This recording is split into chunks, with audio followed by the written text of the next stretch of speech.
Chapter 12. Unexpected Clue.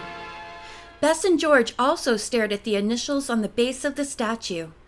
M to K, they exclaimed, recalling what Nancy had told them about the notation in Mr. Basswood's office. Turning to Mr. Holden, Nancy asked, "Do you know a sculptor with the initials M to K?" "No, but I can look up this person in my directory of painters and sculptors. I'll do it as soon as I get back to New York, and I'll let you know." The statue was set in place again.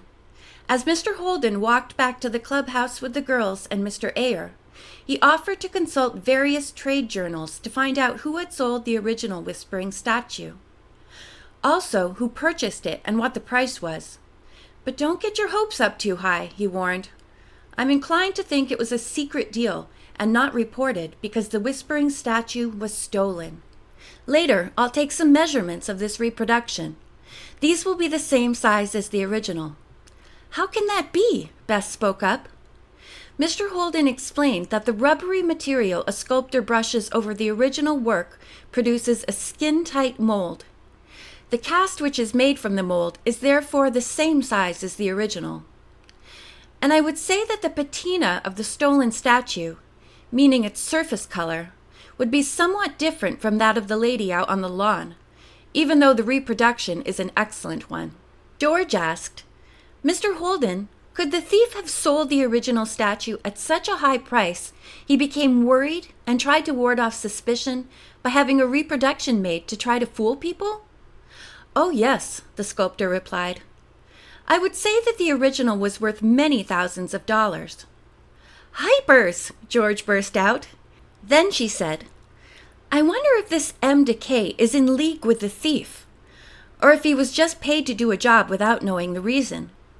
Mr. Ayer looked at the girls and smiled. "I expect Debbie Lynbrook and her friends to find that out." Mr. Holden proved to be a fascinating companion and related many interesting and amusing stories about his work. "I think my worst subject was a small boy whose mother wanted a statue of her little darling. But the boy couldn't sit still for more than 15 seconds at a time. He seemed scared to death of me every time I came near him with a tape measure. Finally, I gave up and just took a lot of pictures of him." The girls laughed and George asked, "How did it all work out? Did you make the statue?" "Oh, yes," Mr. Holden answered. "But I had to charge the mother a rather high price for all the extra time it took." During a slight lull in the conversation, Nancy asked the sculptor if he would stop at Basswood's art and bookshop the following morning. "I'd like you to look over the statues and statuettes and see if they're fairly priced." "I'll be glad to," Mr. Holden promised. "Since I'll be going through the town on my way home, I'll drive you there." Suddenly he began to chuckle. "It's possible Mr. Basswood may think he recognizes me from photographs he might have seen in magazines or newspapers. So I believe I'll change my name, too. How about Harry Silver?" "I'll remember," Nancy answered. "I think it's a good idea." The next morning, when they arrived at the shop, Nancy had a hard time keeping a straight face as she said to Mr. Basswood, "I'd like you to meet Mr. Harry Silver. He was staying at the yacht club and offered to drive me over. Mr. Silver, this is Mr. Basswood." The two men shook hands. Then the visitor was invited to sign the register. Nancy was confident Harry Silver, New York City, was a good disguise. She went on, "May I show Mr. Silver some of our fine pieces?" "Go ahead. I'll be in my office any time you need me." Whenever the shop owner disappeared, Nancy wondered if he had some secret means of spying on her. She showed Mr. Silver some of the fine paintings, but he shook his head and said, "How about some of the statuettes? This is an attractive one." He pointed toward a boy wearing ragged knee trousers and a loose-sleeved, low-necked shirt. He was barefoot and carried a fishing pole over one shoulder. As Mr. Holden picked up the statuette, Mr. Basswood suddenly reappeared and watched him sharply. The sculptor turned the piece over and looked at the base. He whistled. "This is highly priced," he remarked, and set the statuette down. "Too much money for me." Some of Nancy's suspicions had been confirmed. She gave no sign of her elation. "Mr. Silver," she said, Perhaps you would be interested in a smaller piece. She led him to the statuette of a man seated cross-legged and whittling a piece of wood. That is interesting, he commented.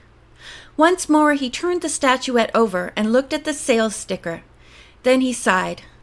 I'm afraid there isn't anything here within my price range. Mr. Basswood's eyes flashed.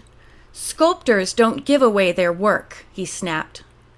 And these are originals? Mr. Silver asked. Of course. The caller said he guessed he would have to go somewhere else and buy a copy. Nancy noted that the sculptor avoided the word reproduction. She also wondered if the pieces were not originals. She hoped for an opportunity to ask Mr. Silver. When the sculptor said he must leave, because he had a long drive back to New York City, she followed him to the door. Mr. Basswood went along, so there was no chance for her to speak privately to Mr. Holden. Disappointed, she said goodbye and closed the door. Turning to Mr. Basswood, she asked, How is Mr. Atkin? Coming along. It was certainly mighty inconsiderate of him to pick a time like this to get sick. You know yourself how rushed we've been here. Nancy pretended to look hurt. I'm doing the best I can, Mr. Basswood. Yes, I know, he said. But we've got to keep this place cleaner. Go get a dustcloth and wipe off the books. Before Nancy went for it, she remarked, When Mr. Silver turned over the statuette, I noticed the initials M to K on the base. What do they stand for? Was it her imagination, or did Mr. Basswood show a sudden bit of alarm? His fright was gone in a moment, and he replied, I really don't know. I bought those pieces at an auction and never did inquire who the sculptor was. He turned toward the rare book section, and Nancy went to the back room for the dustcloth. Unlike other mornings, half an hour went by, and not a customer had come in. Nancy said to her employer, Since I've finished the dusting and there isn't any special work to do in the shop, is there anything I can help you with in the office? Mr. Basswood's face took on a dark look. You stay out of my office, he almost shouted at her. Get another cloth and dust off the paintings. She was back in a few seconds, apparently before Mr. Basswood expected her. She had seen him take a book from a shelf and upon hearing her footsteps had tucked it under his coat. She was puzzled. Why didn't he want her to know he had it? I wonder what the book is, she thought. As soon as she had dusted the paintings, Nancy went over to the bookshelves. Because of her special interest in the books, she had memorized the titles of all the volumes. In a few moments, she realized that Mr. Basswood had taken one on modern painters and sculptors. Did he think M to K was mentioned in it and did not want her to find out? As she stood in the book section mulling over this, suddenly the whole building began to shake. Statuettes, paintings, and books flew through the air. It must be an earthquake, Nancy thought, trying to keep her balance. The next instant, an enormous book was dislodged from an upper shelf and fell directly toward her head. End of chapter 12.